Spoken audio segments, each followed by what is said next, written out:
This is your mission should you choose to accept it. How long before a man like that has had enough? These guys are trained to be ghosts. Mission Impossible is one of my favorite modern action franchises, and I think Tom Cruise and his team have done an excellent job at ramping up the action for each entry, and arguably I think the series has just gotten better as it's gone on. And so today I decided I would do a tier list of every entry in the franchise and kind of rank them. These are just how I'd rank them personally as my favorites. Christopher McQuarrie has directed the last few, and I think he's done an excellent job and been a great shepherd for this franchise.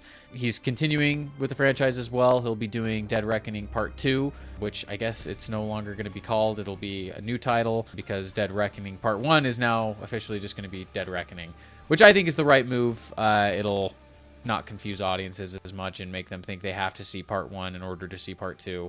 I don't think that's always the best business model anyways. But anyway, let's get into ranking the Mission Impossible movies, at least in terms of my favorites. As you can see here on my tier list, I do not have an F ranking. That's because, truthfully, I don't think any of these would come close to an F ranking. For the most part, I'm pretty lax when it comes to reviewing and ranking movies, and Mission Impossible is a perfect example of a franchise where I don't think there is a bad movie, and I know there's one on this list that many people may disagree with me on. I don't think it's necessarily amazing either, but I don't think it's an F, and we'll get to that. But let's go ahead and start off here, and we're going to go in release order. So we'll start with the 1996 original film and go from there. Mission Impossible 1 is a great movie. It obviously set everything up, and it's the one that kind of started it all, at least, motion picture wise. Of course, it's based on a TV show from the 60s, but it's a good starting off point for the franchise. And I really enjoyed the first one. I don't think the first one is quite as good as some of the newer ones, and I know there's people that'll disagree with that. I still think the first one holds up really well and is a great movie. But I don't know if I would go above B. We'll kind of see where we're at later as I'm going through these. But for now, we're going to put Mission Impossible 1 in B. We'll go from there. So now let's move to Mission Impossible 2. This came out in 2000 and was directed by John Woo. And this is the one that I think most people would agree is the weakest in the franchise. Yeah, this one is the weakest one for me as well. And it's the one I remember the least. So it's already at kind of a disadvantage because of that. It's tough because I don't want to be overly harsh on it because I haven't seen it in a long time. It's probably been 10 years at least. But for now, I'm going to put it in the D category. That's just going off of what I remember from it. But I'm going D for now based on what I remember, and it's a pretty common sentiment to consider it the weakest in the franchise. So we'll put that in D just so we have actually something in the lower parts of our list here, because the rest, it's spoilers, it's all going to go uphill from here. We move on to Mission Impossible 3. Mission Impossible gets interesting for a couple reasons. One of them being that it has arguably the best villain in the franchise, which Philip Seymour Hoffman played, and he does a great job in this role. He's very creepy. 5. You have a wife, a girlfriend? 4. 3. Whoever she is, I'm gonna find her. 2. I'm gonna hurt her. 1. And then I'm gonna kill you right in front of her. Another interesting thing about this movie, directed by J.J. Abrams.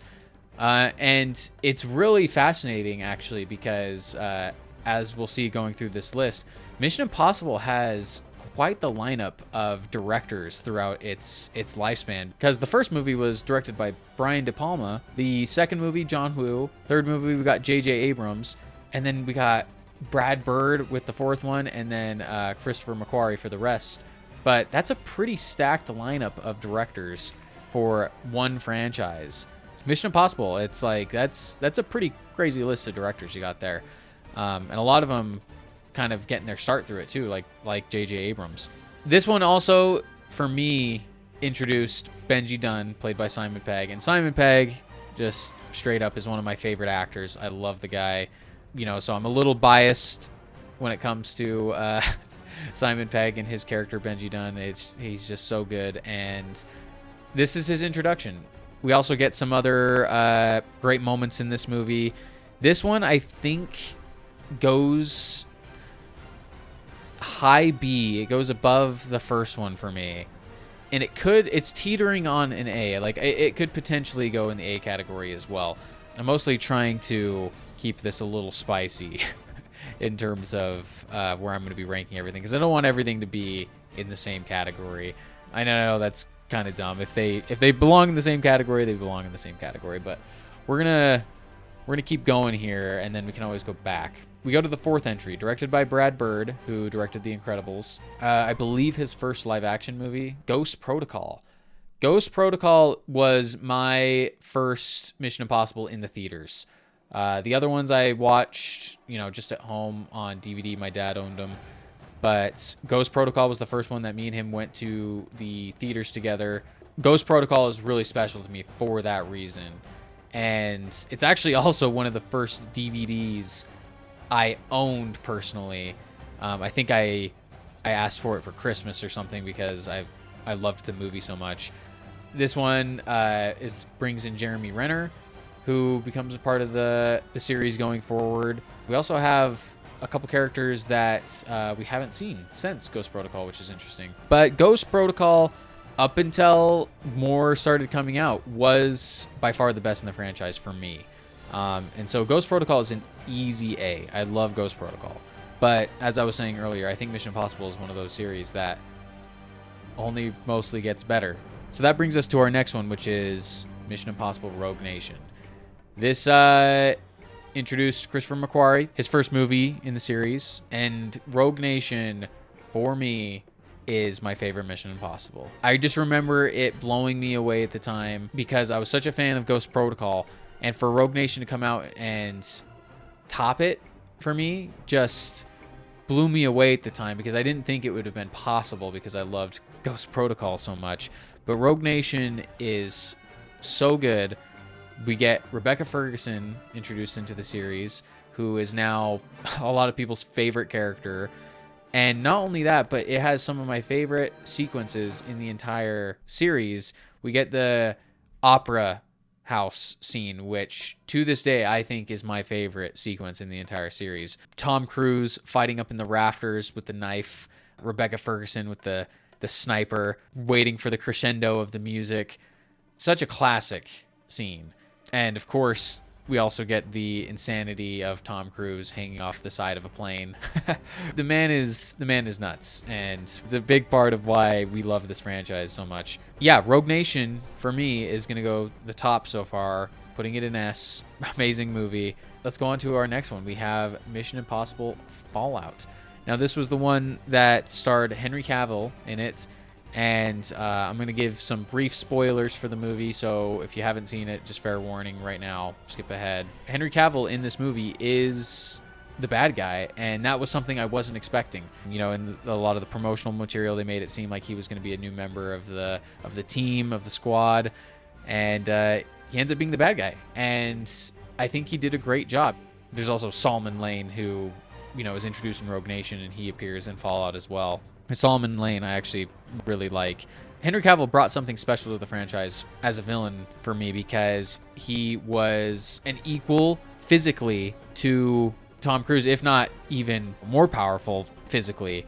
And that's something we haven't fully seen in the franchise. I mean, there's been a couple moments here and there, but for the most part, this is a character that is not only smart like a lot of the other bad guys in the series, but he's a physical specimen, for lack of a better term. He's Henry Cavill. This dude's freaking ripped, and he's a physical threat to Ethan Hunt and his team. And that was one thing that really stuck with me from this movie. I will say, Fallout, while I still loved it, there's not as many memorable sequences for me as there was in Ghost Protocol and Rogue Nation.